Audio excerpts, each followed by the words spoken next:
Gente, saudações. Meu nome é Luiz Pedro Filho, eu sou professor de História, né? Sou formado em História, tenho mestrado e doutorado em História pela Universidade Federal Fluminense, né? Aqui do estado do Rio de Janeiro, em Niterói. E eu estou aqui, né, nesse projeto do LED Sem Fronteiras, hoje, para minha segunda aula, que a gente vai falar um pouco sobre formação, né, da sociedade, da economia, uma aula mais voltada para o estudo do movimento bandeirante, né, quem eram os súditos paulistas da Vila de São Paulo de Piratininga. Hoje a gente vai entrar um pouco nessa temática, e que é a minha temática de especialização, né, minha monografia, minha dissertação de mestrado e a minha tese de doutorado são sobre São Paulo colonial, então é um tema que eu tenho uma leitura, tenho uma especialização, né, conheço a documentação do século XVI, de São Paulo colonial. Então, a gente vai tentar aqui apresentar, né, como eu falei na minha aula anterior, assim que me foi feito o convite para a gente estar aqui trocando e podendo apresentar essas aulas para vocês, eu perguntei, né, qual seria o público-alvo e, sobretudo, o tipo de bibliografia que o pessoal do projeto gostaria que eu utilizasse para a gente poder estar aprofundando aqui, mas direcionado para a demanda de vocês, né? Se era um público uma visão mais geral ou se uma coisa um pouco mais acadêmica, com leituras um pouco mais especializadas no tema, né? E eles disseram que poderia ser uma pegada um pouco mais acadêmica, né? Um olhar um pouco mais profundo, né? O que em termos historiográficos, né? Os autores que têm trazido novos olhares, que olhares renovadores são esses das últimas 2, 3 décadas da historiografia, como eles vêm ressignificando as imagens que vêm sendo construídas ao longo do tempo, no caso da temática de hoje, que é a temática do bandeirantismo, como essas novas análises, como esses novos autores, eles vêm apresentando novos olhares. Que olhares são esses, né? Como eles vêm ressignificando os olhares cristalizados sobre o movimento bandeirante, né? Porque sempre quando a gente fala de bandeirantismo, a gente vai lembrar da visão clássica, das entradas e bandeiras, do livro didático, né? Que todo mundo deve ter essa memória escolar do livro didático, né? Tem uma visão clássica, muito clássica, enraizadíssima do bandeirantismo dentro da escola, dentro do ensino fundamental, do ensino médio, né? Do que é o movimento bandeirante, né? Quem são esses súditos paulistas da Vila de São Paulo, né? Da capitania de São Vicente? Quem são eles? Características, né? Enfim, tem toda uma apresentação assim clássica, eu diria, porque são assim quase que isso é desde o início do século XX, assim, desde 1920, 1930, o tom é parecido sobre esse tema, né? Esse olhar do bandeirantismo sobre o bandeirantismo, ele só começou a ser de fato renovado, ressignificado a partir da década de 1990. A gente vai falar um pouco sobre isso aqui hoje. Mas assim, é uma visão clássica, né? E como essa visão vem sido complexificada nas últimas décadas. E como a gente, no caso, né, mais vocês, né? A sociedade civil, como a sociedade civil pode se beneficiar da compreensão, da assimilação de olhares mais específicos, complexos, mais fidedignos e também mais completos mesmo, né? Assim, quando a gente é historiador, a gente fala que a gente nunca vai alcançar a verdade absoluta das coisas. Sempre vai ficar faltando, né? Por mais que uma pesquisa seja muito bem feita, o profissional seja muito qualificado, sempre vão ter ângulos que não dá para contemplar, uma pesquisa sempre muito limitada. Nós somos também, como pesquisadores e historiadores, muito limitados, né? Então, assim, não tem como ser uma visão total. Mas mais próxima possível de uma totalidade, mais próxima possível, dentro do que é possível, né?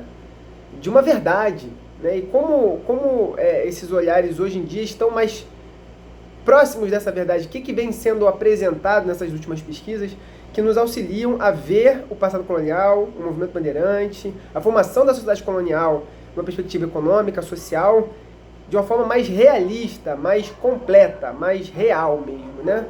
Se é que a gente pode usar esse termo, mas acho que vocês estão pegando o espírito da coisa, né? E assim como eu fiz na aula passada, eu dividi a aula aqui, né? 3 partes. Na aula passada, eu acho que quando a gente for falar do debate historiográfico, que é a primeira parte, que eu também vou fazer aqui hoje, A gente teve que perder um tempo com isso, investir um tempo nisso, né?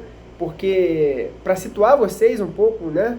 Hoje aqui, o nosso debate historiográfico ele também se faz necessário. A primeira parte tem que ser de um debate historiográfico necessário, para que vocês entendam de onde vêm os olhares tradicionais e como eles vêm sendo ressignificados. Tudo isso vai auxiliar a gente a entender a segunda parte e a terceira parte da aula. Não tem como separar, eu não tenho como começar a aula falando o que é São Paulo colonial sem que vocês entendam tudo que vem sendo ressignificado, porque entender esse processo aqui historiográfico do debate é fundamental. Para quando eu entrar na segunda parte, vocês entrarem com uma clareza, uma capacidade de visualizar historicamente, né? Essa formação da São Paulo colonial, a formação do que são esses bandeirantes paulistas, né? E, enfim, na primeira parte vamos falar sobre esse debate historiográfico, vou citar aqui alguns autores clássicos, os olhares renovados, né? Fundamental isso, tá, gente? Pode parecer, assim, para quem está entrando aqui agora, um pouco tipo, poxa, mas eu não quero saber o debate, mas é fundamental. Fundamental. Fundamental, tá? Vamos entrar nesse debate historiográfico e logo em seguida a gente vai dividir a aula, né, a segunda e a terceira parte. A primeira parte a gente vai falar da formação da cidade, da vila de São Paulo de Piratininga, né? Desde os primórdios, né? Características daquela sociedade, daquela vila, base de produção econômica, escravidão, quem são esses atores sociais ali que estão na São Paulo colonial. A gente vai entrar um pouco também sobre isso, né? A gente vai ver a importância, no caso, da Companhia de Jesus, dos jesuítas na São Paulo colonial, vai entender que movimentos são esses das expedições militares, dessas bandeiras paulistas, dentro da demanda social, socioeconômica da vila. Que é isso, né? Porque tem um porquê disso acontecer, e por que acontece, né? Então a segunda parte a gente vai entrar assim, numa coisa mais microscópica da cidade, da história da São Paulo colonial, e na terceira parte a gente vai falar um pouco sobre as bandeiras, de fato, né? Vamos falar um pouco dessas expedições militares. Que eram essas expedições militares? Aconteciam em que contexto? Qual é a circunstância histórica que fez com que se organizasse expedições assim, com centenas de pessoas, centenas de indígenas escravizados, para realizar um deslocamento geográfico brutal, que vai sair de São Paulo, que vai para o Paraguai, que vai para o Rio Grande do Sul, a pé? O que faz? Qual é a circunstância? Qual é a demanda? Qual é a motivação? Tem uma motivação, né? E no caso, essas expedições militares, no caso das paulistas, elas não vão se limitar a ir para o Paraguai, elas vão para o Nordeste, o que é hoje o Nordeste, né? Vão para o interior da Bahia, né? Vão para o Rio Grande do Norte, para o Ceará, interior do Ceará, né? Mas o porquê que eles vão? Tem um porquê. Tem uma motivação, tem uma circunstância, uma conjuntura política, sociopolítica que vai motivar, né? Tem uma cultura que vai se construir dentro do Planalto Paulista, da Vila de São Paulo de Piratininga, que vai ser uma cultura que tem essa dentro da cultura, dentro do modus cotidiano, cultural daquela vila, uma cultura militarizada, né? Do sertão. O sertão é um lugar de protagonismo desses seres humanos, né? É um lugar em que está integrado dentro da percepção e da vida cotidiana deles, não é só o espaço da jurisprudência da vila. De fato, a participação nessas expedições é algo que está dentro do universo emocional, universo social daquelas pessoas, né? Então tem uma conjuntura cultural que torna propícia essas expedições acontecerem, mas tem circunstâncias. Tem uma conjuntura sociopolítica que vai condicionar também essas expedições. Não, as grandes expedições que entraram para os livros, que a gente conhece hoje, são motivadas por conjunturas sociopolíticas específicas, tá? A gente vai falar um pouco sobre ela na terceira parte da nossa aula, tá bom, gente? Então é isso, né? Entramos agora no debate historiográfico. Quando a gente vai falar, né, primeira parte, né, debate historiográfico, quando a gente vai falar da historiografia de São Paulo colonial, da historiografia do Bandeirantinho Paulista, assim, a gente tem que ir lá no século XIX. Não tem como não ir no século XIX, né? Porque o século XIX, ele é um século que ele dá a base do que vai ser toda a produção historiográfica do início do século XX.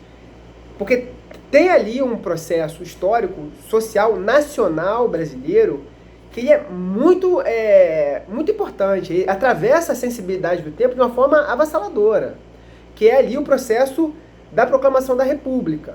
Porque esse processo de proclamação da República é o primeiro momento, né, em que o Brasil está se tornando de fato independente da dinastia de Bragança, né, porque o Brasil tem independência, a independência do Brasil, né, ela vai ocorrer no início do século XIX, né, o dia do Fico, do Pedro I e tal. Tudo isso vai acontecer, mas vai se manter a dinastia de Bragança dentro do trono. O Brasil se torna independente de Portugal em termos jurídicos, políticos, né, econômicos, né? Porém, a dinastia continua.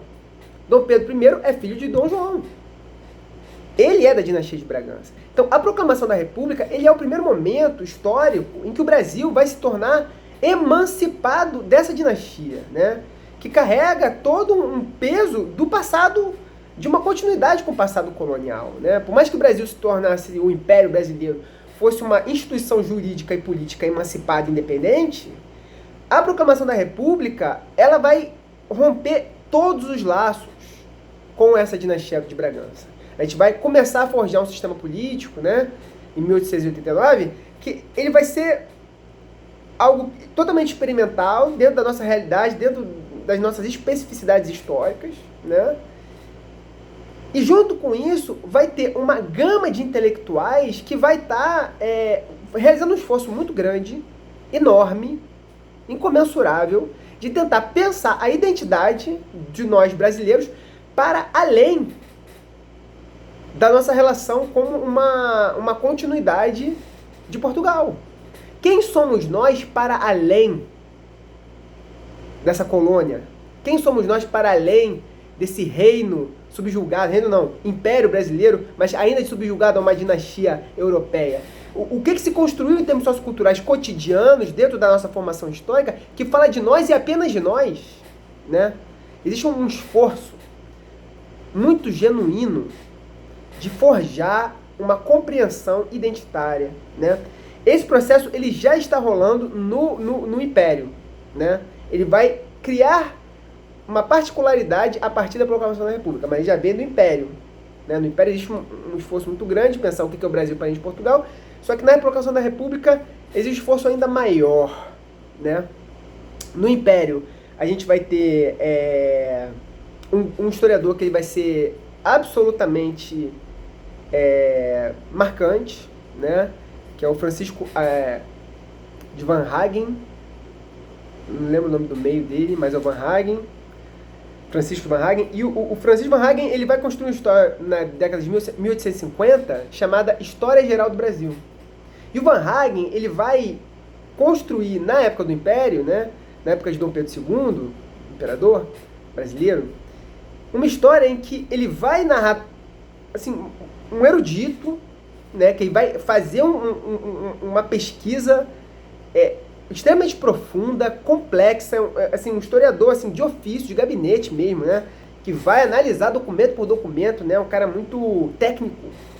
Só que ele vai trazer um olhar sobre a história do Brasil, em que o Brasil ele vai aparecer como um reino emancipado, mas herdeiro dessa colonização portuguesa, e não olhando para essa colonização portuguesa como uma coisa que é contraditória. É uma continuidade. A obra do Van Hagen é uma obra que vai enfatizar esse passado colonial, enfatizar as heranças portuguesas dentro da nossa formação sócio-histórica, do catolicismo, né? E vai olhar movimentos de insubordinação, de insurreição, movimentos de contestação, com um olhar bastante crítico. É quase como se ele defendesse que não tem como pensar o Brasil sem pensar, e sobretudo não tem como pensar a virtude de ser brasileiro, sem pensar as virtudes da própria colonização portuguesa, né? Então assim, o Van Hagen, ele vai trazer uma história que é uma história do Brasil, o nome da obra é História Geral do Brasil, tá, gente? E essa obra é uma obra que ela vai enfatizar e valorizar o passado e a continuidade com o passado português, né? Então, assim, é importante entender o Van Hagen, porque quando a gente proclama a República, vai haver parte dos intelectuais que vão querer pensar o que é o Brasil para além dessa herança portuguesa. O que é o Brasil pensando nesses movimentos, às vezes, de contestação, movimentos ligados a uma questão indígena, a uma questão africana, né, de origem afro-brasileira, que não seja apenas condenando contestações, um desvio, não vendo como um desvio, né?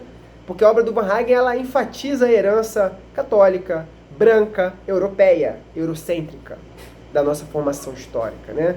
Então existe uma gama de intelectuais, e isso vai assim entrar no século XX, que vão tentar pensar o Brasil para além de Portugal, para além da colonização, vendo coisas que talvez no primeiro olhar do Van Hagen era vista como uma coisa não tão positiva, né? Porque os indígenas e os africanos, para o Van Hagen, não trazem contribuições significativas, positivas para a nossa cultura, né? A história é quase como se fosse uma história que é quase como se a gente devesse uma gratidão a toda a formação histórica que Portugal nos possibilitou ter ao sermos colônia de Portugal, né? Então, o que vai entrando como escravidão ou como um trabalho assalariado em condições de um aldeamento, o índio do aldeamento que vai trabalhar na terra do senhor de engenho, por exemplo, não é visto, essa contribuição cultural, essa contribuição social indígena africana, ela não é enfatizada como algo positivo. Então, quase como essa gama de intelectuais, ela vai ver na obra do Van Hagen, tem muita coisa faltando para a gente poder falar de fato o que é o Brasil, sabe? Né? E nesse contexto histórico vai ter um historiador, muito importante também, que é um cearense chamado Capistrano de Abreu. O Capistrano de Abreu, ele vai escrever uma obra muito importante chamada Capítulos da História Colonial. E nessa obra, o Capistrano, ele vai tentar apresentar uma análise, né, um olhar sobre a história colonial que vai contra o olhar do Van Hagen, né? E, sobretudo, o esforço do Capistrano de Abreu é trazer uma história, como é que eu vou dizer para vocês assim, é uma história mais íntima. É uma história que procura analisar a intimidade, é uma coisa de mais de uma longa duração, né? A história que como é que esse colono, esse súdito que vai se enraizando, sobretudo o súdito que não está ligado ao litoral, mais no interior do Brasil, como é que ele vai se adaptando, que tipo de hábito ele vai construindo, né? Como é que vai se forjando esse cotidiano dos costumes que vão sendo gestados nesse cotidiano, porque pro Capistrano de Abreu é dentro dessa história mais cultural, cotidiana, desses hábitos forjados, que vai se formando a história do Brasil, de fato. Para além de uma intenção da monarquia. É uma coisa que se dá dentro do íntimo, da casa, da alimentação, né? Do dia a dia mesmo, né? E ele fala que assim, é dentro do sertão, é dentro do interior do Brasil, na convivência, nesses estudos que vão estar convivendo com povos de outras raças, no caso indígenas, né, que vão estar se misturando com eles, dentro desse cotidiano, desses hábitos, dessas culturas que vão se mesclando também, que é ali, nesse lugar, que vai se forjar a cultura, que é no caso a cultura do Brasil, a cultura de fato, né, a cultura brasileira, né. E é uma história íntima. Vocês percebem que é muito diferente? A história do Van Hagen é uma história mais ligada a uma história política, uma história institucional, das ações, das intenções da coroa portuguesa. Assim, é gritante a diferença do modelo e da abordagem dos autores, sabe, gente? E no caso do Capistrano de Abreu, o grande personagem que ele vai exaltar como personagem que vai estar nessa mistura com povos de outras raças, indígenas, sobretudo ali, que vai estar gestando esses novos costumes, esse novo cotidiano, são os súditos de São Paulo. Ele vai enfatizar muito a ação e o protagonismo desses súditos de São Paulo, dentro do forjar dessa cultura cotidiana, dessa cultura íntima brasileira, no interior, no sertão brasileiro, né? O Capistrano vai ser o primeiro, assim, que vai analisar a história de São Paulo, pensando ela num grau de importância muito grande para o forjar da cultura do Brasil, tá, gente? E o Capistrano ele vai ser um autor muito influente, né? A gente vai ter ao mesmo tempo em São Paulo muitos autores que vão estar trazendo olhares para São Paulo colonial e enfatizando a importância de São Paulo colonial. Então, assim, vai se construindo no início do século XX uma compreensão que vai se tornando predominante da importância dos súditos de São Paulo para a construção do território brasileiro. Temos de expansão territorial, ocupação, de expansão militar também, né? Então vai se enfatizando e vai se construindo uma narrativa desse grupo, né, desse agrupamento, né, que são os súditos de São Paulo de Piratininga, que vão ter um protagonismo muito grande, né, os súditos ali da capitania de São Vicente também, não só São Paulo de Piratininga, mas de toda a capitania como um todo, né. E ao mesmo tempo tem uma contradição aqui, que depois, né, isso vai também estar presente na historiografia do século XX, o quanto também, por parte dos paulistas, existia uma ação predatória de escravidão ao povo indígena, de aprisionamento, né? Que existe uma documentação que são absolutamente irrefutáveis, produzidas sobretudo por padres da Companhia de Jesus, que falam sobre o processo de expedições militares desses paulistas, que vão ser extremamente, assim, agressivas, que vão matar pessoas e vão escravidar centenas de pessoas numa ação militar, invadindo inclusive reduções dos jesuítas para escravizar indígenas, sabe? Então, ao mesmo tempo que o capistrano ele exalta a importância desse São Paulo para a integração, para a gestação territorial, cotidiana, cultural, de hábitos do povo brasileiro, existe também uma condenação do capistrano à ação de alguns desses súditos de São Vicente, né, da Vila de São Paulo de Piratininga, que vão ser ações predatórias, violentas, e condenáveis, né, enfim, como um todo, né, e acaba que ter essa visão, uma certa ambiguidade na análise, tá, gente? Só que, em última instância, né, nesse primeiro momento, nesse primeiro processo assim, de produção historiográfica do século XX, o que vai predominar é uma exaltação. Porque é como se vencesse a narrativa de que as expedições São Paulo e a vida construída pelos paulistas no sertão do Brasil é o que possibilitou construir o Brasil. Porque, querendo ou não, veio de expedições da capitania de São Vicente, expedições que descobriram Curitiba e Florianópolis, ou seja,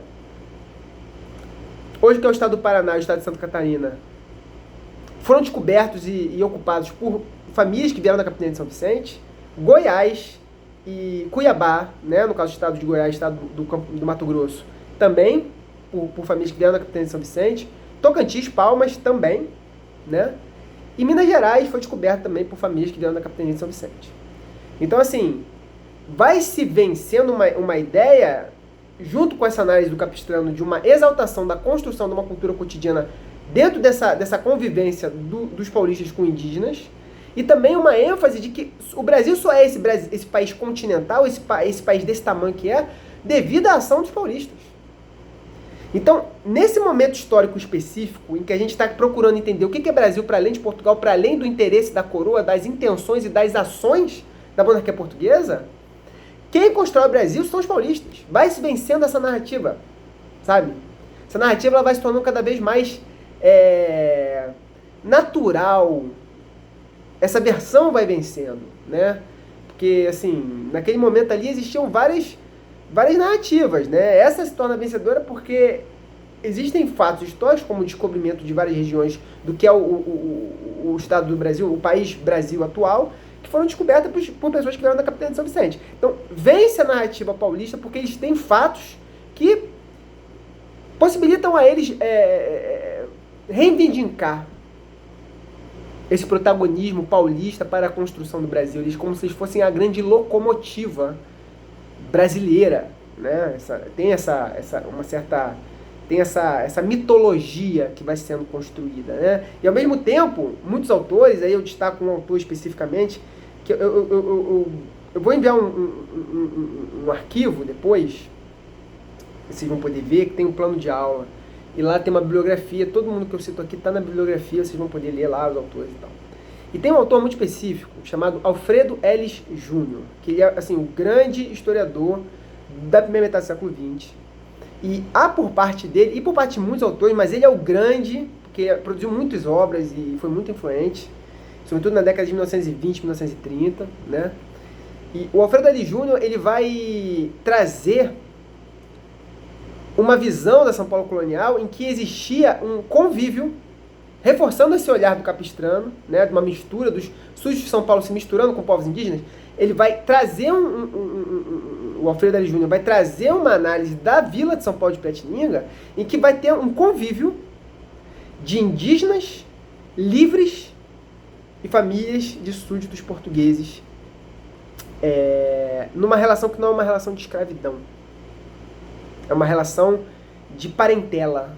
É uma relação em que a escravidão ela não está institucionalizada, porque a escravidão indígena ela não é permitida. Muitas vezes a coroa ela coloca restrições nessa escravidão indígena. Então tem um convívio grande número de índios com esses portugueses e que não escravizam esses indígenas. E essa é uma versão que predomina. Porque a escravidão indígena tem várias leis promulgadas pela coroa portuguesa que vai condenar e vai colocar sérias restrições na escravidão indígena. E muitos desses índios conviviam dentro de propriedades paulistas, não na condição de escravos. Então, para o Alfredo L. Júnior, vai existir ali uma relação entre indígena e paulista que não é de escravidão. Enfatizando uma virtude do paulista que não é como o súdito português do litoral, que escraviza, que é ocioso, que trabalha em propriedades enormes, com centenas de escravos, e o Alfredo Júnior é o que mais enfatiza a diferença. Existe uma sociedade de São Paulo, colonial, socioeconomicamente falando, que não é uma sociedade de latifundiária, de escravidão, que só procura produzir para vender para o mercado europeu, para ter grandes margens de lucro. Uma sociedade exploratória. É como se em São Paulo colonial não existisse essa realidade sociocultural que tem no litoral brasileiro, na Bahia, em Pernambuco, no Rio de Janeiro. É uma cidade diferente, né? E o Alfredo L. Júnior é um dos grandes, né? Eu vou colocar para vocês na bibliografia a obra dele, Os Primeiros Troncos Paulistas, que é a obra mais influente dele, assim, né? Quem quiser conferir, o Alfredo L. Júnior é um dos grandes autores, assim, dessa época. E tem outro autor que também é muito importante, que é o Basílio de Magalhães, que ele vai escrever uma obra... acho que 1914, 15, por ali, chamado A Expansão do Brasil Colonial. Essa obra do Basílio de Magalhães também ela é fundamental. Todo o arcabouço que a gente tem, quando a gente vai pensar o livro didático, vem da obra do Basílio de Magalhães. Porque é ele que vai estipular o que são as entradas e o que são as bandeiras, né? Ele fala que as entradas são ciclos oficiais dentro do Tratado de Tordesilhas, né? Ciclos oficiais realizados pela coroa portuguesa dentro do tratado para descobrir que território é esse que é de Portugal. Esses são os ciclos das entradas, né? E no caso, os ciclos das bandeiras são ciclos espontâneos realizados pelos súditos que habitam a América Portuguesa, que vão realizar expansões, movimentos de expansão espontâneos, não orientados pela coroa portuguesa, e que vão vir, sobretudo, da capitania de São Vicente e de São Paulo de Piratininga, né? E aí ele vai enfatizando a narrativa do Alfredo L. Júnior, que fala dessa singularidade da sociedade paulista, que não escraviza e papapá, ela vai casar com a análise do Basílio de Magalhães, que vai falar que porque São Paulo é esse polo de expansão espontânea para além do Tratado de Tordesilhas, sendo que não vem de nenhum outro espaço, nenhuma outra vila de cidade do Brasil, esse tipo de expansão. Então reforça a ideia que em São Paulo existe uma sociedade que ela é singular, que ela é diferente, né? Ele fala de uma sociedade que tem uma cultura itinerante, que não é ociosa, né? Normalmente o pessoal que exalta muito a cultura paulista fala sobre esse lugar do movimento, esse lugar da ação, do protagonismo, né? Em que o súdito que é da Casa Grande de Pernambuco, né, de um engenho enorme, com muitos escravos e tal, é visto de uma forma pejorativa, negativa, né? Como alguém ocioso, preguiçoso, né? O paulista não é preguiçoso, o paulista é em movimento, né? E ele que vai ser o responsável, essas bandeiras, esse ciclo de bandeiras que vão ser realizadas a partir de São Paulo, que vão possibilitar o Brasil forjar uma fronteira para muito além do Tratado de Tordesilhas. Então, devemos ser gratos pelo Brasil ser o que é para os paulistas, né? Essa cultura itinerante vai ser uma das características mais marcantes do povo de São Paulo. Assim, eu tentei fazer um resumão aqui para vocês do que é esse olhar clássico, dois autores, Basílio de Magalhães e Alfredo L. Júnior, clássicos, da visão clássica do bandeirantismo e dessa singularidade do bandeirantismo paulista, né? Só que assim, com o passar do tempo, com o avançar das pesquisas, assim, chegando já na década de 90, isso vai perdurar até 1960, 70, 80, isso ainda está em voga. Né? quem vai trazer uma análise que vai fazer uma virada historiográfica aqui, vai trazer um novo olhar sobre o bandeirantismo paulista, que foge a tudo isso, vai se dar só na década de 1990. O autor que vai trazer esse olhar se chama John Manuel Monteiro, que é um estadunidense, que ele vai ter uma tese, eu acho que ele vai defender essa tese em 1988, por ali, chamada Negros da Terra, né? Que é uma análise sobre a São Paulo colonial dos séculos XVI e XVII. Essa obra vai ser publicada no Brasil em 1994, tá bom, gente? E vai ser uma obra que vai mudar o paradigma, ele vai quebrar o paradigma anterior e vai trazer um novo paradigma, que a gente está dentro desse paradigma aberto pelo John até hoje. Porque o John Manuel Monteiro vai fazer uma pesquisa sobre a formação dessa sociedade paulista e ele vai evidenciar que esses indígenas que viviam dentro dos territórios, das fazendas dos paulistas, não viviam em condição de liberdade. Existiam mecanismos jurídicos que esses paulistas utilizavam de escravização. Eles colocavam esse indígena numa condição de administrado. Ele não tinha uma alcunha jurídica de propriedade, de mercadoria. Ele era administrado. Existia um termo que foi forjado dentro da convivência da Vila de São Paulo, que é o termo da administração indígena. Só que, ao analisar os inventários, os testamentos daqueles senhores, dos súditos de São Paulo, ele vai vendo que esses indígenas, eles vão passando de pai para filho dentro do testamento. O índio administrado, ele é passado de pai para filho. Então, que liberdade é essa? Né?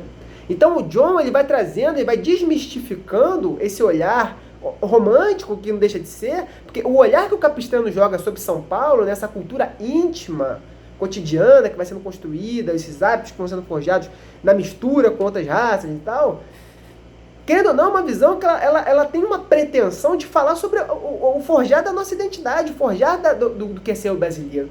Tem um intuito aqui que ele não é apenas acadêmico, ele é também sociocultural, de tentar pensar a identidade do Brasil, que somos nós, para além dessa colonização portuguesa.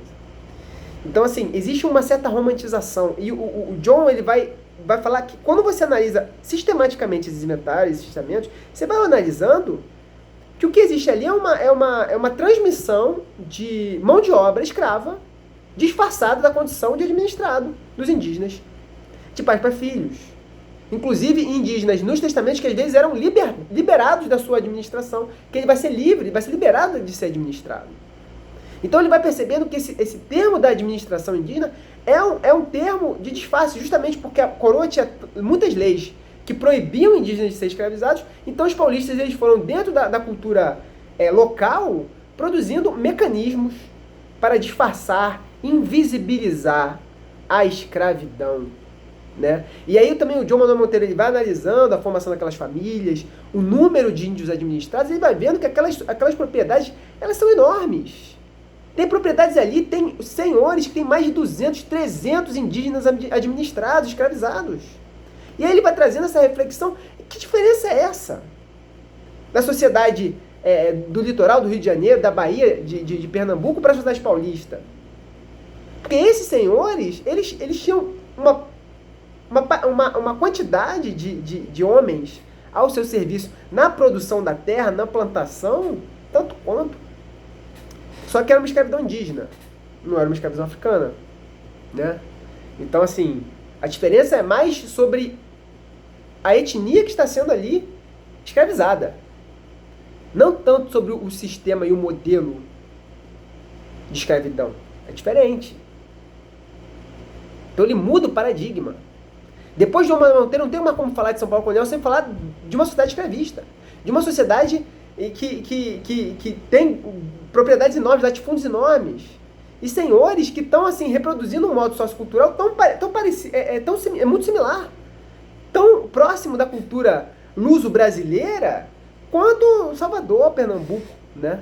Então, cada vez mais a gente vem tentando entender a sociedade paulista dentro de um paradigma que, de uma certa forma, já está sendo muito presente nas análises das outras sociedades, das outras vilas e cidades da América Portuguesa. Né? Então, o John ele faz essa quebra.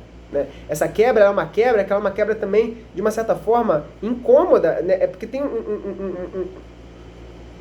Não é fácil, tá, gente, isso. Não é fácil. Porque é muito tempo consolidando uma imagem de um paulista itinerante, de um paulista que está em movimento, paulista que não é a mesma coisa. E ao mesmo tempo agora a gente tem visto muitas similaridades. As pesquisas recentes têm apresentado muitas similaridades. Então a gente ainda está nesse processo de tentar entender de fato o quanto é de romance, o quanto é de fato que aquela galera do início do século XX realmente analisou e concluiu. Né? A gente ainda está nesse processo, esse processo está em andamento. Tá bom, gente? Isso é fundamental, tá? Pra gente entender, tá? Mas é importante a gente chegar até aqui e a gente entender onde se encontra hoje a sociedade paulista, uma sociedade escrava, tá? Mas ao mesmo tempo é uma sociedade que tem a sua singularidade. A escravidão é sistemática, ela é naturalizada e ela é praticada por todas as famílias do Planalto Paulista, todas, sem exceção. E se tem exceção de não ter escravo, é normalmente porque não tem dinheiro para obter, não participou da expedição militar para escravizar o índio para ter o escravo. Porque é uma lógica naturalizada, a escravidão é naturalizada na São Paulo colonial. Naturalizada. Mas ao mesmo tempo é uma sociedade que ela tem a sua singularidade. Porque muitas expedições militares partiam de São Paulo. Que expedições são essas? Quais são as orientações, as motivações dela? De onde vem isso? Vamos chegar lá. A gente vai chegar lá. Aqui, hoje. Vamos chegar lá. Mas é importante entender. Tem conjuntura histórica que explica essas expedições. Não é tô de bobeira aqui, vou dar um rolé no sertão. Não é isso. Porque é uma cultura que... Porque essa cultura itinerante que ela é traçada no início do século XX é uma cultura que existe uma espontaneidade de construir essa expedição quase como se você tivesse um hibridismo cultural com esse povo indígena que está o tempo todo se deslocando. Então o paulista está o tempo todo se deslocando espontaneamente. E não é espontaneamente. Não é. Existe uma demanda. Existe uma razão de ser. A gente vai chegar lá, tá, gente? Mas é isso. Concluímos aqui a parte do debate historiográfico, para vocês estarem situados, mais ou menos, onde estamos hoje, né? No debate historiográfico do São Paulo colonial, né? Existem várias obras que daria para citar aqui, a partir do João Manuel Monteiro, que vem trazendo novos olhares, mas acho que não dá para a gente trazer, né? Não dá para aprofundar muito, senão a gente não vai ter tempo. Então, falando da formação da sociedade paulista, né, propriamente dita, a gente tem uma sociedade paulista que ela vai se formar cedo, né? A Capitania de São Vicente, ela é uma das primeiras que tem vilas que vão nascer e que vão perdurar, que vão prosperar, né? A gente pôde ver isso na aula passada. A Capitania de São Vicente é uma capitania que ela vai descer raízes, de fato, né? Vilas como a Vila de São Vicente, Vila de Santos, Vila de São Paulo, são vilas que elas vão ter continuidade, não vão ser interrompidas, como muitas vilas em diversas capitanias vão ser interrompidas por ataques indígenas, por abandono de donatários. Vai ter muita descontinuidade nas capitanias hereditárias, né? Nesse processo de colonização. Mesmo depois do governo geral chegar, vão ter vilas que vão ser descontinuadas, não vão continuar, né? Só que em São Paulo, na Capitania de São Vicente, como um todo, a gente vai ter muitas vilas sendo geradas, gestadas por esses súditos portugueses e que vai ter continuidade, elas não vão ser interrompidas, né? Isso vai estar muito presente na história de São Paulo. Só que tudo começa, né, assim, o primórdio do primórdio do primórdio de São Paulo colonial. Quando a gente vai falar de São Paulo colonial, a gente está falando aqui do movimento bandeirante, que é um pouco a temática da nossa aula. Tudo começa mesmo, não tem como a gente falar, não tem como a gente introduzir esse assunto da formação, da vila, da sociedade paulista, sem falar de João Ramalho. Não tem como. Não tem como. Impossível. Né? Não é que a gente está dizendo que, pô, ele é o patriarca dos paulistas, ele é o patriarca, ele é o pai, né? Que tem uma visão, uma coisa meio romanceada sobre o João Ramalho em São Paulo, colonial, no início do século XX, né? A gente não defende uma visão romanceada de João Ramalho, mas ao mesmo tempo não tem como pensar a consolidação do primeiro núcleo de povoamento do interior ali, do Planalto, sem pensar o personagem João Ramalho, né? O João Ramalho, para vocês terem uma ideia, assim, é primórdio da colonização mesmo. O João Ramalho é primórdio mesmo, assim, da parada, né? Porque a primeira expedição, isso antes das capitanias hereditárias, Martim Afonso de Souza, que vai ser o donatário da Capitania de São Vicente, ele vai fazer uma expedição no litoral sul do Brasil, pegando ali a costa de Santos, ele vai fundar a Vila de São Vicente, isso antes de receber a Capitania de São Vicente, tá? tudo mais. Ele vai estar ali nessa ação. E nessa expedição de exploração, ele vai trazer tropas e tal, e vai, enfim, formar expedições exploratórias, né? E dentro dessa ação, desse deslocamento assim, territorial que vai rolar ali, ele vai encontrar com o João Ramalho. João Ramalho estava lá antes do Martim Afonso de Souza, né? Se suspeita que ele está lá desde 1520, que ele é um náufrago.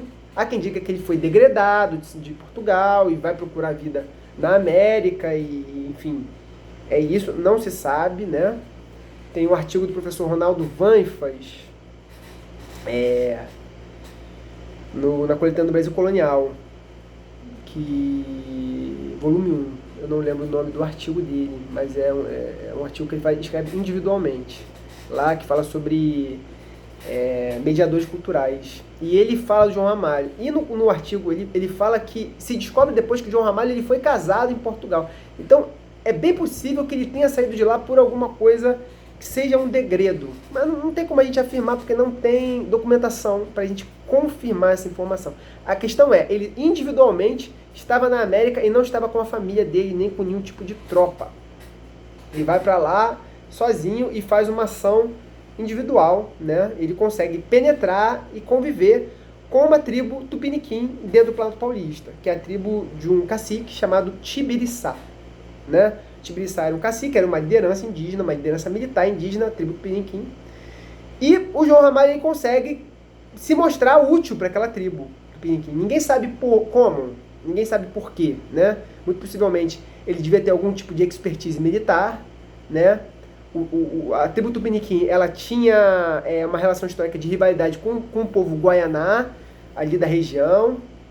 Então, existia confrontos, embates militares extremamente encarniçados, assim, entre indígenas de etnias distintas, né? Coisas que vinham de gerações anteriores, assim, uma coisa bem baseada numa lógica de vingança, né?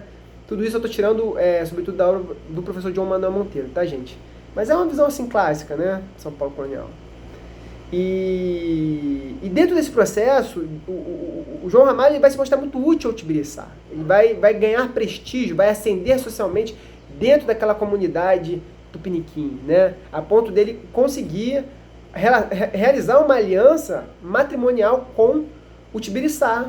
No caso, ele não vai casar com o Tibiriçá, né? Ele vai casar com a filha do Tibiriçá, mas é uma aliança com o Tibiriçá, uma aliança matrimonial com a família do Tibiriçá, né? E que nesse caso é algo que demonstra o poder de João Ramalho, o prestígio e a importância que ele vai conquistar naquela tribo. Ele com certeza foi útil àquela tribo em diversos embates militares e conviveu ali o tempo suficiente para ganhar confiança e realizar uma ambientação e um convívio cotidiano orgânico e naturalizado, né? Então, assim, João Ramalho, ele é essa ponta de lança. O próprio professor Ronaldo Vanfas fala isso no artigo. Ele é uma ponta de lança que ele está ali vivendo dentro da comunidade indígena tupiniquim, dentro daquela etnia, né? Quando Martim Afonso de Souza ele vai chegar e vai forjar ali os núcleos de São Vicente, né?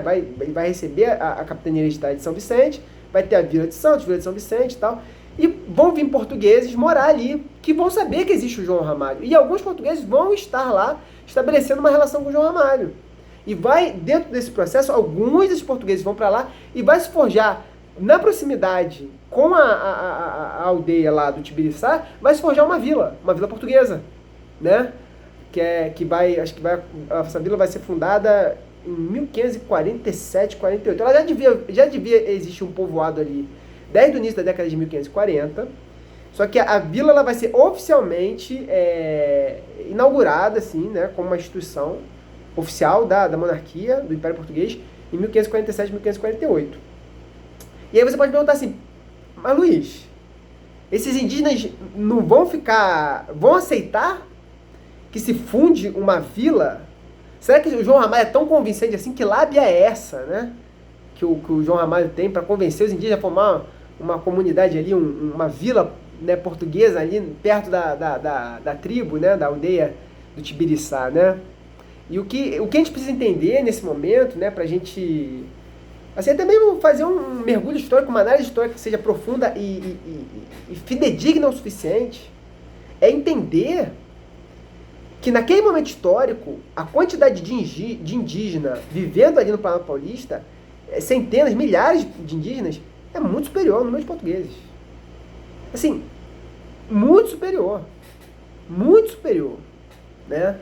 Com o tempo, cada vez mais vai aumentando. São dezenas de portugueses, daqui a pouco vão virar centena.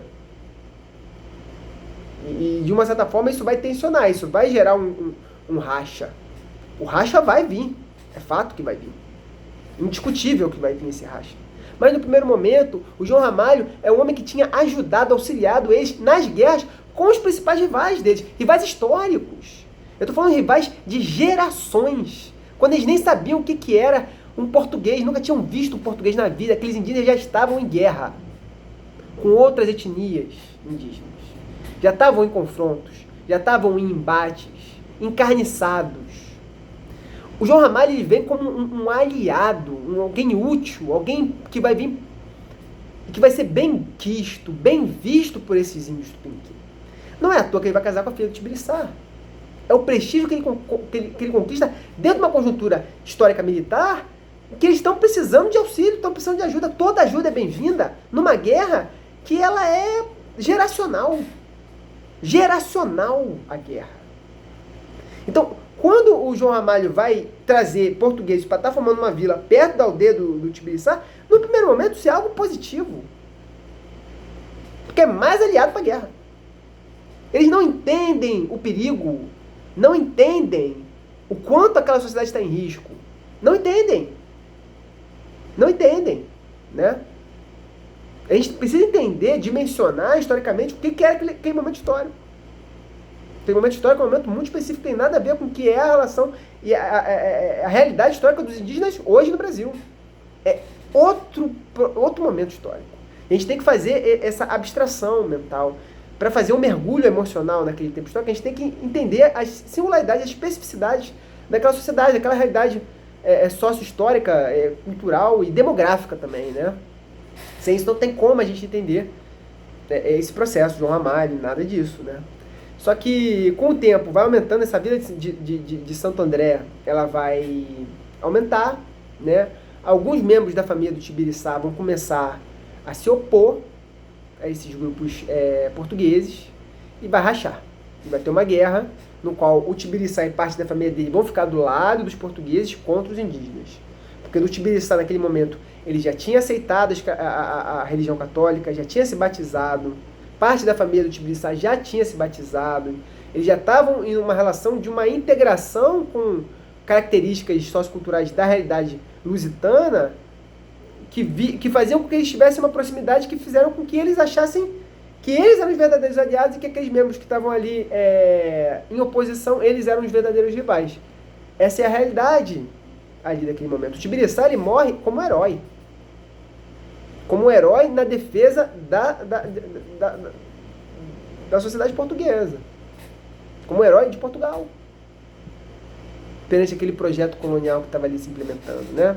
E para aqueles portugueses que estavam chegando para viver ali na vila de Santo André da Borda do Campo, junto do núcleo ali da aldeia do Tibiriçá, aquela ação ela era uma ação que ela era muito interessante. Muito interessante. Por quê?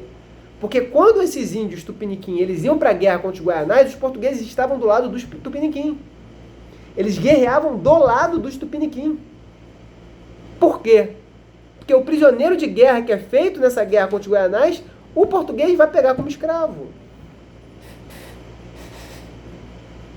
Essa é, historicamente, a forma de obtenção de escravo dentro da sociedade paulista desde o dia 1. Desde a fundação. Fazer guerra com aliados indígenas contra indígenas rivais. Para gerar escravo, mão de obra escrava, para produção, trabalho na terra, trabalho doméstico. E também para forjar alianças com esses indígenas escravizados que também vão ser parte do seu exército também. Então, a sociedade paulista, ela nasce em guerra contra os índios, tendo aliados indígenas. Grande parte, historicamente depois, os aliados indígenas dos bandeirantes, dos súditos de São Paulo, vão ser índios administrados por eles. Às vezes vão ter mais de 100 índios administrados, que vão para a guerra com eles, para conquistar, para cativar, para escravizar outras tribos indígenas. Isso é um padrão que se repete desde João Ramalho. É do dia 1. Essa é a forma de obtenção de mão de obra escrava da sociedade paulista.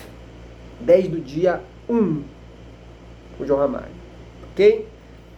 A Companhia de Jesus, os jesuítas, eles vão chegar em São Paulo, vão chegar na região ali, próxima da vila de Santo André da Borda do Campo, em 1553. Eles vão pegar uma região planaltina, que é boa para defesa, boa para você, né? É o alto, é o morro, para você poder se defender, uma sociedade, querendo ou não, no meio da mata, e que existia um perigo, né, de invasões de outras etnias indígenas. Então os padres da Companhia de Jesus, eles vão fundar um colégio jesuítico numa região do morro. Em 1554 vai se fundar o Colégio Jesuítico de São Paulo, no Planalto, que é hoje o Planalto Paulista. Fundado primeiramente pelos jesuítas, pelos padres da Companhia de Jesus. Os súditos portugueses da região estavam concentrados em Santo André da Vila do Campo, que era mais para dentro, né? Depois que vai ter o racha do Tibiriçá com a família e vai entrar em guerra, o grupo português que estava aliado ao Tibiriçá vai procurar abrigo no colégio jesuítico, que eles tinham interlocuções, tinham trocas.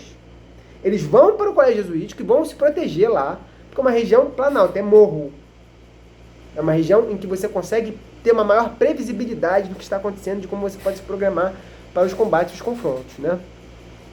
Então, no final da década de 1550 vai ter esse racha, o colégio se funda em 1554, em 1558 e 59 vão começar as animosidades, em 1560 se funda a vila de São Paulo de Piratininga, no que é a região ali do colégio jesuítico, né? E a vila de Santo André da Borda do Campo, depois com o conflito de história, ela é abandonada, ela é deixada de lado.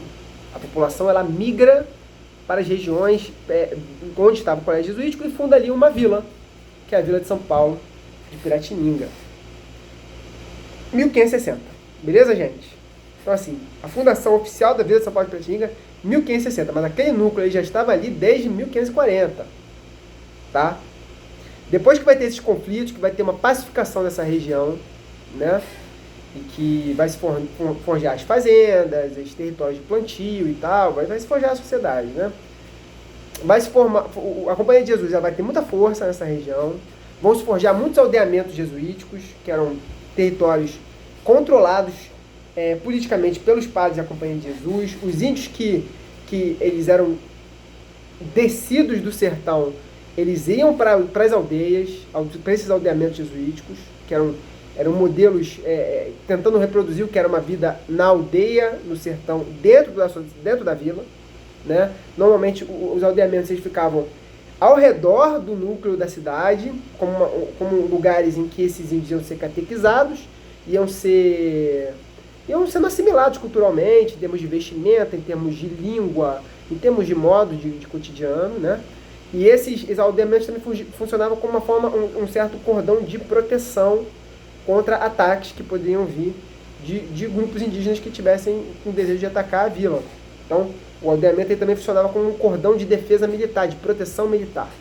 E eram administrados pelos jesuítas. Isso deu, nesse primeiro momento, décadas de 1560, 1570, um enorme poder para os padres da Companhia de Jesus. Porque a escravidão indígena ela tinha muitas limitações jurídicas.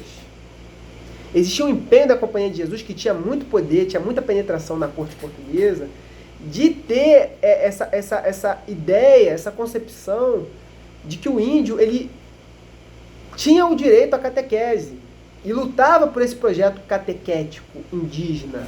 O projeto dos aldeamentos é um projeto de integração do índio dentro da sociedade colonial. Então o índio não pode ser escravizado, né? Tinha apenas duas condições para o índio ser escravizado. O índio só podia ser escravizado se ele fosse uma tribo através de guerra justa, né? Uma tribo que não aceita o cristianismo e que declara guerra contra a sociedade paulista. Então, os índios daquela tribo, eles podem, por guerra justa, ser escravizados. E a segunda condição é o resgate. Um índio que tivesse preso dentro por outra tribo indígena e que vai participar de um ritual antropofágico, um ritual de canibalismo. Esse índio que tivesse preso para ser devorado dentro de um ritual, ele poderia ser resgatado e escravizado. que a escravidão seria melhor do que a morte dentro dessa ritualística antropofágica. Tá? Então, nessa condição, a escravidão ela é justificável. Agora, em toda outra condição, não. Toda outra condição, a primazia ela é dos jesuítas e do índio estar no aldeamento. E o índio que ele vai estar no aldeamento, ele não é escravo. Ele pode ser fornecido para o Senhor, para trabalhar na terra do Senhor, através de um salário pago. Né? Claro que assim, na realidade cotidiana, diversos tipos de abusos vão acontecer, mas juridicamente, nesse primeiro momento, quem tem a primazia, quem tem o maior poder sobre essa mão de obra, sobre o controle da mão de obra indígena, são os jesuítas. São os jesuítas. Fundamental entender isso, fundamental, primordial. Né? Para a gente entender a formação daquela sociedade, tem que entender a primazia dos jesuítas. Porque esse tensionamento sobre o controle da mão de obra indígena, ele talvez é um dos acontecimentos mais marcantes da história de São Paulo. Porque os paulistas, os sujos de São Paulo, vai chegar um certo momento que eles não vão aceitar mais o controle jesuítico sobre esses indígenas. Eles vão disputar o controle da mão de obra indígena para trabalhar na sua plantação, para trabalhar na sua terra, para eles terem um controle jurídico sobre esse corpo indígena escravizado. Então vai ter uma disputa avassaladora. Nesse primeiro momento, os jesuítas têm força, mas depois vão acontecendo questões, circunstâncias que vão tensionando a relação dos súditos com a Companhia de Jesus, que vai ter uma necessidade de cobrar desses indígenas mais trabalho, e os indígenas não vão entregar. E aí vai se criando uma situação, uma certa insalubridade, de um desgosto enorme, né? E a primeira grande circunstância, a primeira grande situação em que vai acontecer isso, no final da década de 1590, ali no finalzinho do século XVI, vai ter assim, a primeira suspeita de descobrimento de minerais preciosos, né, no interior da capitania de São Vicente. Ali 1594, 1595. Né? E já existia essa época da União Ibérica. Né? O Portugal estava submetido à Espanha na União Ibérica, né? Que durou de 1580 a 1640. Então, 1595, estávamos dentro da União Ibérica.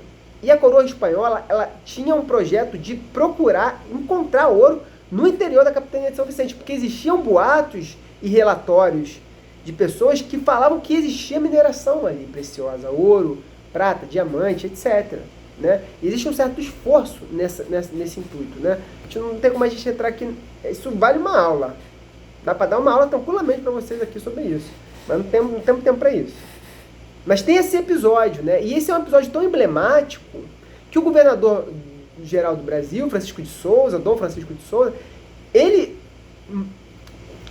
a sede do governo geral é em Salvador, na Bahia. Ele muda para São Paulo. O governador-geral do Brasil se muda para a vila de São Paulo de Piratininga. Uma vila do interior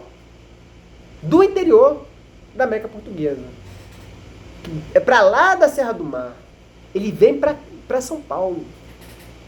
Isso é um fato inédito até aquele momento. O governador-geral ele só vai ter a sua sede na Bahia, em Salvador. Ele vem para São Paulo, numa vila que, assim, em termos demográficos, quantidade de pessoas é muito pequena e pouquíssimo relevante em termos de economia, sociedade colonial. O que vai se ter lá é uma plantação de arroz, uma plantação de mandioca, né, de trigo, que vai abastecer algumas áreas periféricas de São Paulo. Mas, assim, em termos de produção, em termos de realidade socioeconômica, São Paulo é muito pequena naquele período histórico, muito pequeno. E o governador-geral do Brasil vai botar sua sede em São Paulo, porque existia um projeto minerador ali sendo construído seriamente. Seriamente. E nesse lugar, para os súditos portugueses que estão vivendo na Vila de São Paulo, de Piratininga, esse momento ele é decisivo. Porque é a oportunidade de ascensão social, de você ter um cargo, de ter um posto junto do governador nesse projeto minerador, porque descobrimento de minério precioso naquele momento é o que há de mais... nada é mais quisto, mais ambicionado pela coroa espanhola do que isso. Porque a coroa espanhola já tinha descoberto prata no Peru, ouro na cidade do México. Então São Paulo seria um outro capítulo de uma história de sucesso, em que esse mineral precioso vai para os cofres da Espanha e vai gerar muitos benefícios econômicos para o reino espanhol. Então, assim, para os súditos paulistas, aquilo ali é a oportunidade, maior oportunidade da vida, né? Então, vai ser justamente nesse final do século XVI que, junto com a presença do governador-geral dentro da vila de São Paulo, que vão começar a se organizar diversas expedições militares para o sertão, para o interior, com o intuito de conquistar mão de obra escrava. E também não escrava, mas uma mão de obra indígena que vai ser trazida de volta para a vila. Alguns desses indígenas vão virar escravos paulistas, outros, a maior parte vai para os aldeamentos. Por quê? Porque para o Dom Francisco de Souza, o mais importante é que assim, é fundamental que tenha mão de obra para trabalhar nas minas. Uma vila pequena, demograficamente pequena, com poucos indígenas, poucos escravos, como é que a gente vai conseguir ter uma produção, uma mineração, uma extração mineral, e toda uma sociedade que vai se forjar dentro daquilo, que vai ter que ter a produção alimentar para abastecer essas minas de alimentos. Vai ter que ter a pecuária para abastecer de carne. Toda uma sociedade tem que ser forjada do zero no interior da capitania de São Vicente, né? Então, assim, ele vem com um projeto na mão e ter expedições militares no sertão para trazer índio para dentro da vila de São Paulo, para dentro da capitania de São Vicente, para eles estarem ali sendo catequizados, integrados à cidade colonial para poderem trabalhar nas minas, é fundamental, é essencial, não tem como não ser diferente. Então, é aí que vai haver um processo de intensificação das expedições. Aí que essas expedições vão se tornar cada vez mais sistemáticas. Daqui a pouco eu vou voltar nisso. Mas é importante entender que existe uma conjuntura socioeconômica que muito singular na São Paulo colonial, né? Esse projeto do minerador, do Dom Francisco, ele vai fracassar. Até hoje a historiografia ela não consegue entender direito o que aconteceu ali. Porque para ele ter vindo para cá, existiam sinais claros de que existia mineral precioso, que depois vai se descobrir depois, posteriormente, não naquela região, mas para o norte, né? Porque hoje é a região das Minas Gerais, que é no norte de São Paulo. Porém, do nada, as notícias da mineração, elas cessam. O governador, esse governador ele morre em 1612, ele fica ali 15 anos nesse projeto minerador, de uma certa forma não rende os resultados desejados, só que essas expedições elas acontecem, e o descimento, o termo jurídico que está lá na documentação é descimento, eles desciam o índio do sertão, o índio era trazido, né? Só que na documentação era apresentado como se eles fossem descidos, descia do sertão para dentro da vila, para dentro da capitania de São Vicente, da vila de São Paulo de Piratininga, né? E houve uma grande quantidade de descimento de indígenas, só que esse descimento, né, a documentação da Vila de São Paulo, da Câmara Municipal, ela vai trazer que o aumento da quantidade de indígenas dentro da sociedade colonial, e grande parte deles dentro dos aldeamentos, que os jesuítas eles estavam com essa primazia, né, vai gerar um tensionamento que vai ser... que vai chegar num lugar irreversível de tensão, e de confronto, e de rivalidade entre os paulistas e os jesuítas dos aldeamentos, né? Porque vai ter vários pedidos dentro da Câmara Municipal dos paulistas reclamando dos índios. Porque os índios que eles contratavam para um trabalho, trabalhavam muito menos tempo do que era pago. Viam muito menos índios do que estavam contratados. Não se tinha controle sobre essa produção, não se tinha controle sobre o tempo, não se tinha controle. Então, e eles escreviam na documentação, é muito curioso, né? Porque você vai ver a documentação, está na Câmara, né? A documentação da Câmara Municipal. A documentação, eles estão escrevendo para a coroa e falando assim, os jesuítas, eles não estão interessados nos ganhos da monarquia. Porque eu preciso que esse índio produza, faça extração mineral, esteja lá, produzindo, para essa sociedade ela poder crescer. E junto com esse crescimento, vai ter mais tributação e mais extração mineral para a coroa. O jesuíta não está interessado nisso. O jesuíta, ele não está interessado. Então, a grande argumentação dos paulistas é que os jesuítas não tinham interesses opostos. O controle que eles tinham sobre os índios, o projeto colonizador dos jesuítas sobre aqueles corpos indígenas, não condiziam com os interesses da própria monarquia. Eles falavam que os jesuítas eles eram fiéis a Roma, não eram fiéis à monarquia, no caso, na época, a monarquia espanhola, né? Que era o período da União Ibérica. Não eram associados à monarquia, eram associados a Roma. E que o paulista ele era o verdadeiro defensor do interesse da monarquia naquela região. Porque sem o escravo, ou seja, sem o corpo indígena, seja contratado junto ao aldeamento ou em qualquer outra condição, sem ele estar trabalhando sistematicamente comprometido com esse núcleo colonial, a expansão e o crescimento e a viabilidade do projeto minerador, sem isso, como é que aquela sociedade vai prosperar? Sem isso, como é que vai haver sucesso nesse projeto? Né? Então, assim, essa rivalidade, ela vai se intensificando, ela vai crescendo, ela vai ganhando dimensões irreversíveis. Esse confronto, ele vai às vias de fato. Eu vou chegar daqui a pouco nisso. Mas vai às vias de fato. Né? A Companhia de Jesus vai ser expulsa de São Paulo. Não tem jeito. Porque é uma questão sobre o controle daqueles corpos indígenas. Quem controla o corpo indígena?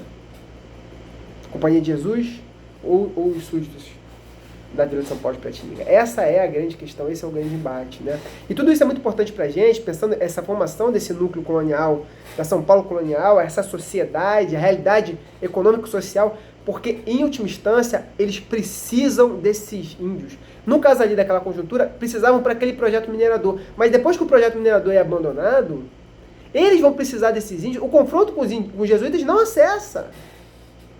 Porque cada vez mais eles vão ter mais acesso à mão de obra indígena, que vai se tornando cada vez mais numerosa. E eles vão pegando essa mão de obra indígena, nessa condição que o professor João Manuel Monteiro fala dos administrados, que no caso é um disfarce, né? É uma nomenclatura que disfarça uma condição de escravidão.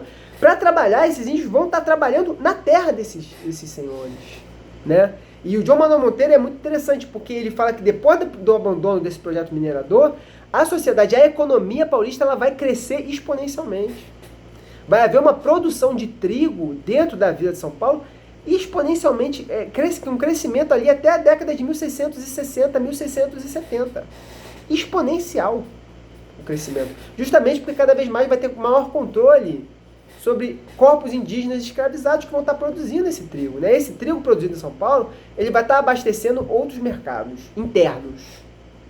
Rio de Janeiro, Curitiba depois, Nordeste, Salvador, Olinda. Né? Na época da ocupação holandesa no Nordeste, em Pernambuco, São Paulo vai ser um dos grandes abastecedores de alimentos do Nordeste, que vai estar em guerra. São Paulo vai ser um dos maiores mercados de produção de consumo, de produto, consumo interno do Nordeste do Brasil. Isso é uma coisa que quem vem descobrindo isso é a historiografia mais recente. Porque só é possível entender a sociedade paulista quando você entende que é uma sociedade escravista de produção, que a diferença dessa sociedade paulista, a produção, dentro dessas propriedades, dessas fazendas e tal, a diferença da propriedade de São Paulo para Rio de Janeiro, para Olinda, para Salvador, não é um modelo de produção, mas o mercado que eles estão abastecendo. Porque o açúcar que é produzido em Salvador, ele vai abastecer o mercado internacional. O produto do trigo produzido na São Paulo colonial, ele vai abastecer o mercado local, dentro da América. Mas a lógica de produção, sistema escravista, latifúndio, grande número de escravos produzindo, escravos que são propriedade desses súditos, o modelo é o mesmo. O modelo é o mesmo. É o mesmo. O mercado que eles estão produzindo, o produto que está sendo produzido vai abastecer outro mercado. Em um nível de produção inferior. Mas a lógica é a mesma. E o que a historiografia mais recente vem demonstrando é exatamente isso. A continuidade em São Paulo de certos modelos sociais que existem em toda a América Portuguesa. Sobretudo a questão da produção, da realidade socioeconômica da produção das propriedades desses súditos dentro da Vila de São Paulo de Piratininga. Tá bom, gente? E essa disputa com os jesuítas, ela se dá justamente pelo controle desses corpos, que é do interesse dos súditos, para ser escravizado, controlado, para produzir, para o enriquecimento dessas famílias, desses senhores. Ok? Terminamos aqui a segunda parte, falando da Vila de São Paulo de Piratininga. Vamos para a terceira parte, falando dessas expedições, falando das grandes, né, as bandeiras, né, que a gente vê aí nos livros didáticos, né, que bandeiras são essas, que expedições são essas, que deslocamento territorial e geográfico é esse, né, impressionante, né, de fato, assim, deslocamentos enormes, assim, que são impensáveis, né, na sociedade contemporânea, né.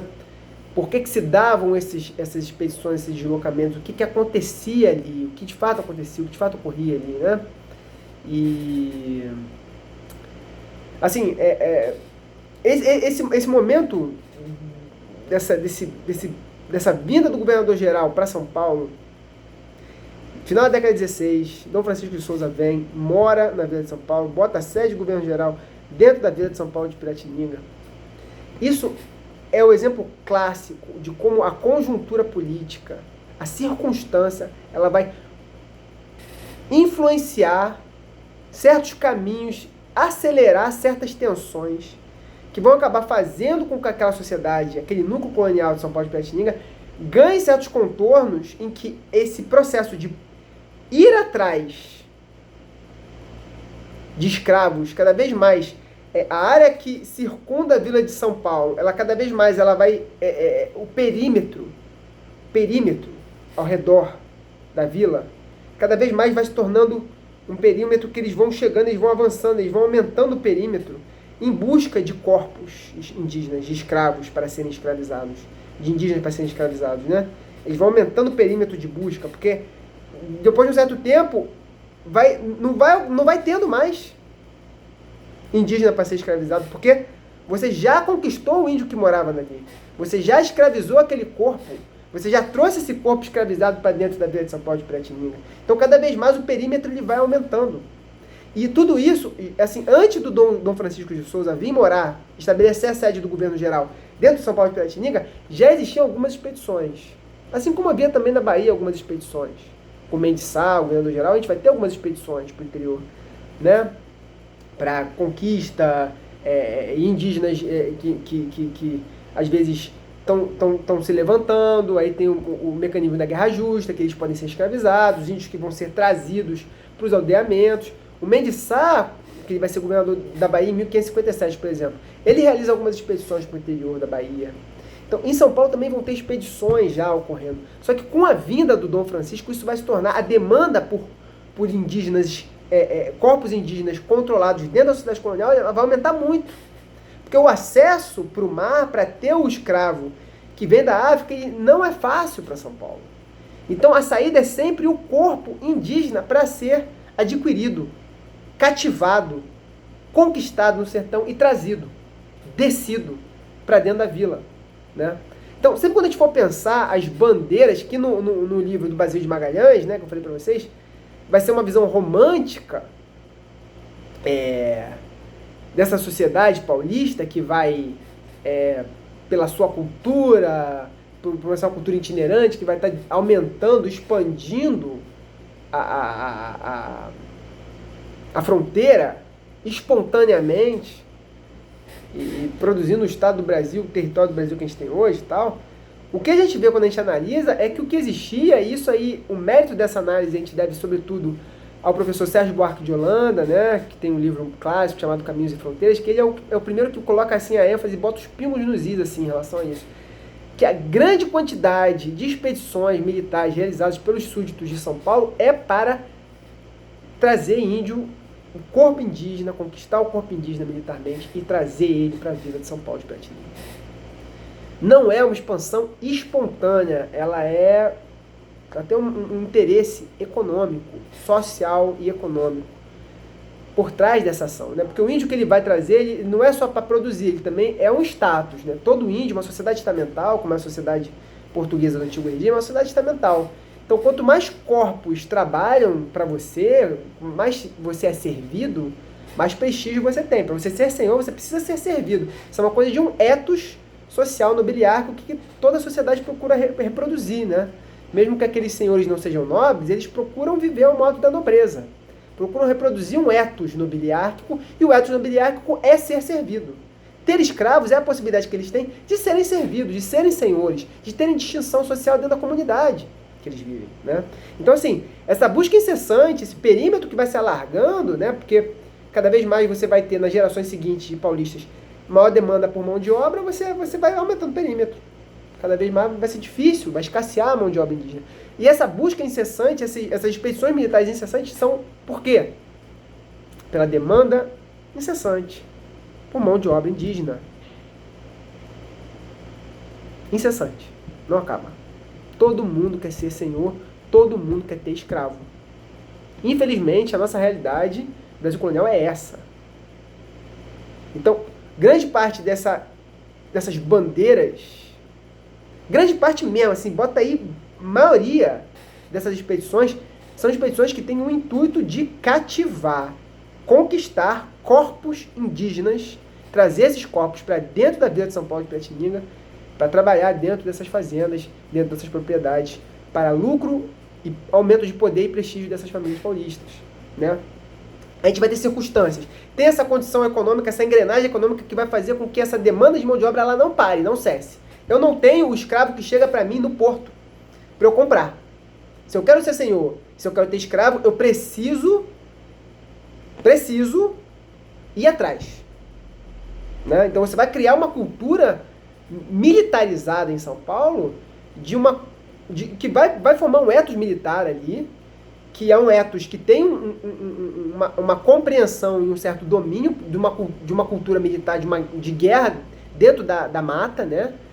Uma guerra que o professor Evaldo Cabral de Mello fala, uma guerra volante, né? Uma guerra que você sabe os caminhos da mata, né? Os atalhos da mata para realizar essa guerra. Então, uma cultura militarizada, que tem um expertise alto nesse tipo de terreno e nesse tipo de guerra, né?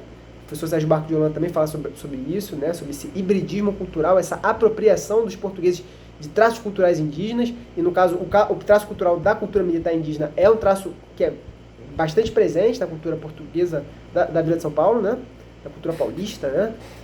E todo esse forjar de uma cultura ali, de uma constante demanda de mão de obra, uma constante necessidade de guerra incessante de demanda, de abastecimento de mão de obra, que não chega para mim de outra forma, se não for através da guerra, vai construir uma singularidade daquela cultura, uma singularidade daquela capitania de São Vicente, né? Que é menos dentro de uma visão romântica de que eu vivo no sertão e eu aproprio-me do traço cultural indígena e eu vou me expandindo por uma cultura itinerante espontânea. Existe uma demanda. Uma demanda crua, sociocultural, socioeconômica crua, de ter escravos, de ser servido. Junto com essa cultura militar, que ela vai passando de pai para filho, que ela vai criando assim, o próprio ethos da sociedade paulista vai se forjando dentro desse caldeirão, dessa sensibilidade, desse cotidiano, né?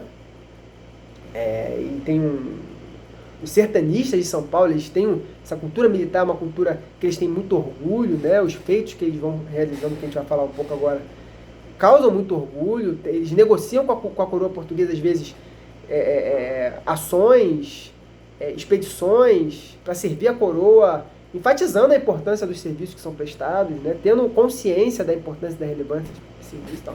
Então, assim, tem uma cultura militar, tem uma singularidade aqui que é importante a gente entender, beleza? Porém, para além dessa importância, para além dessa conjuntura, dessa particularidade sociocultural, a gente tem circunstâncias, episódios, acontecimentos que vão direcionando essa cultura, essa singularidade cultural paulista para certos lugares, e que vão gerando certos episódios que vão marcar a história de São Paulo para sempre. Para sempre. Para sempre. Episódios assim que só aconteceram ali. Não aconteceram em nenhum outro lugar. Nenhum outro lugar. Né? Protagonismo que eles vão ter na história da formação da América Portuguesa, circunstanciais, não são espontâneos, circunstanciais. A conjuntura política do momento vivido. Do momento vivido. Né? Então, quais são elas, Luiz?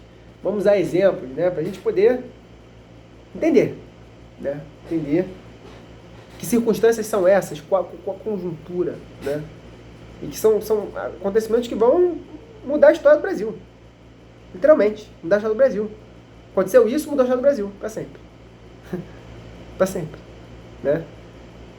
Mas é muito mais uma questão de circunstância e conjuntura do que qualquer outra coisa, tá? Então, assim, vamos dar exemplos, né? Pra ficar mais claro para vocês. Quando Dom Francisco de Souza vem para São Paulo, vai ter todo esse aumento de uma demanda por indígenas, controle de corpos indígenas dentro da vila, para poder produzir nessa sociedade que se deseja num projeto expansionista, minerador e tal.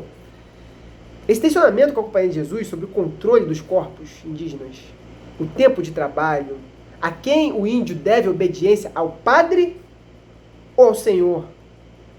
Quem é que manda nesse corpo? Né? Tem uma disputa aí sobre os corpos, sobre a mão de obra. Quem controla o corpo? Não é isso?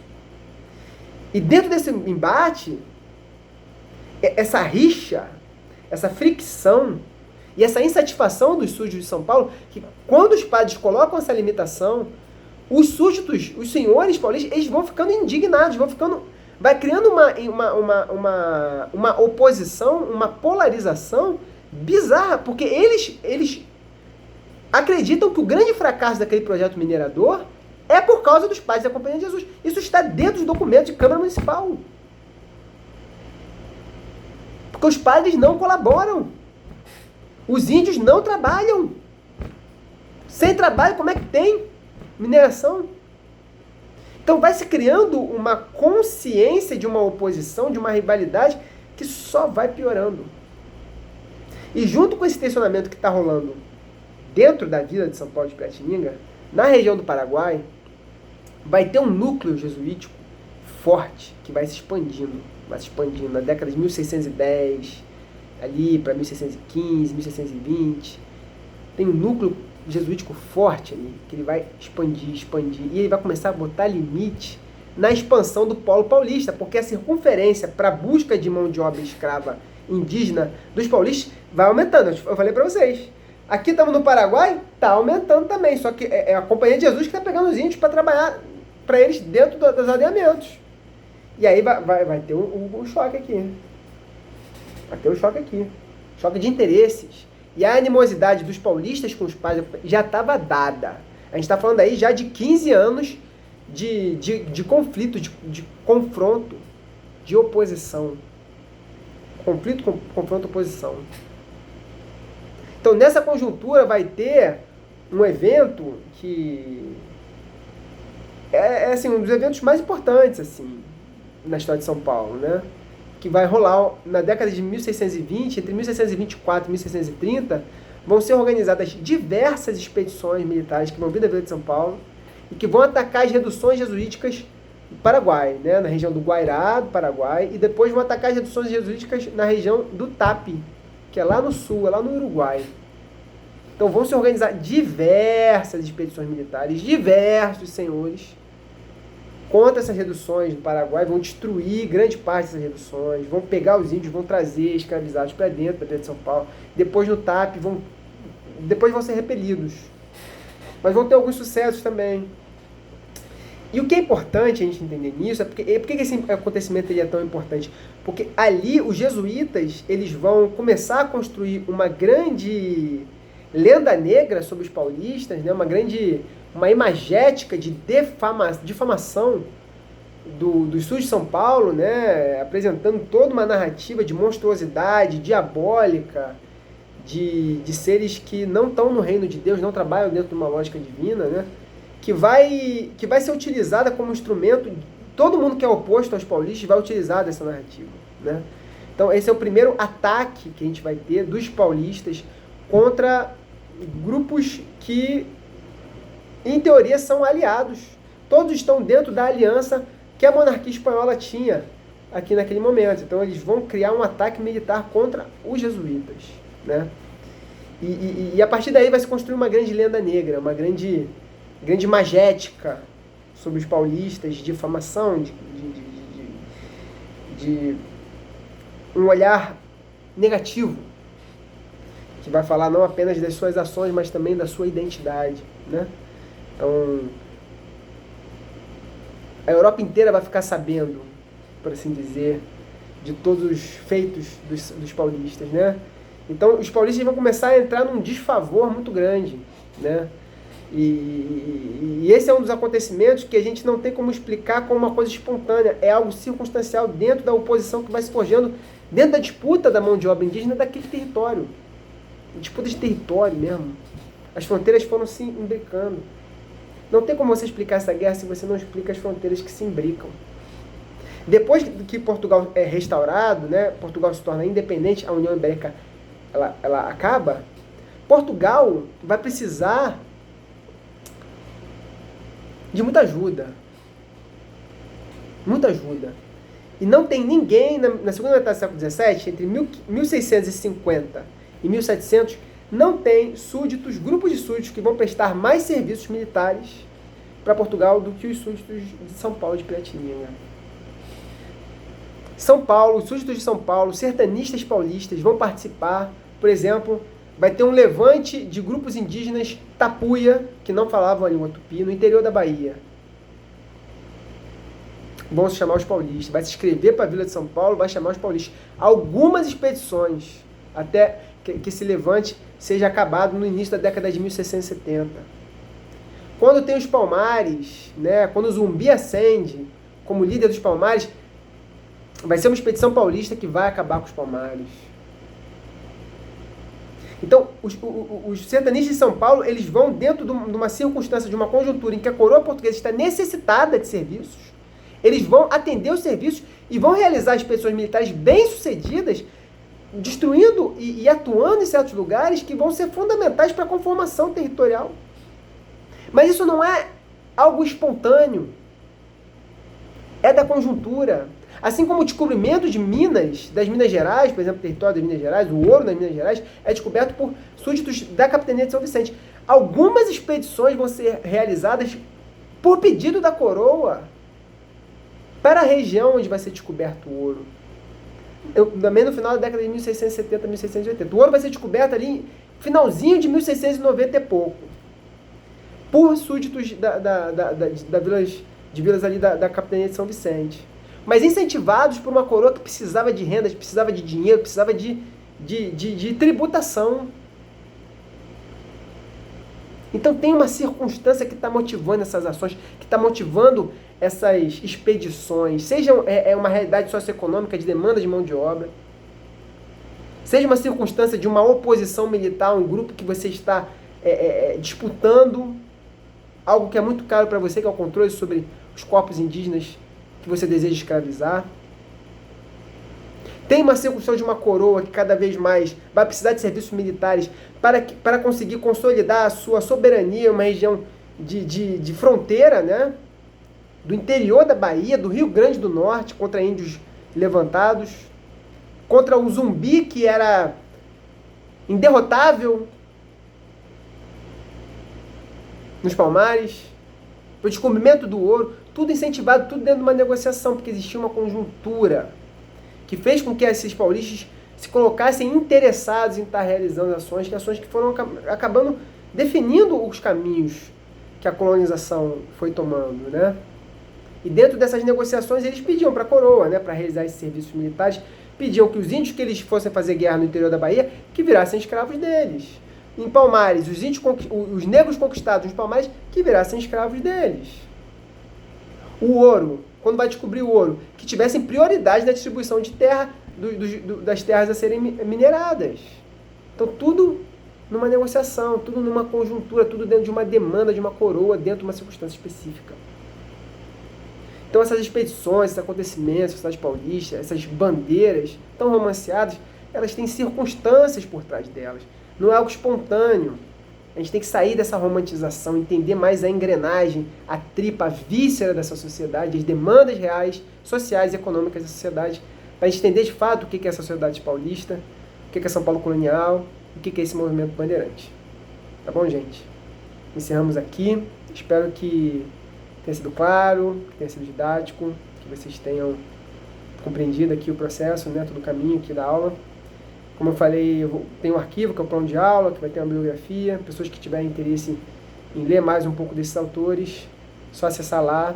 E desejo a vocês uma boa leitura e que as próximas aulas possam elucidar cada vez mais o que é essa formação aí do processo colonial brasileiro. Tá bom? É isso, me despeço, agradeço a oportunidade e até a próxima.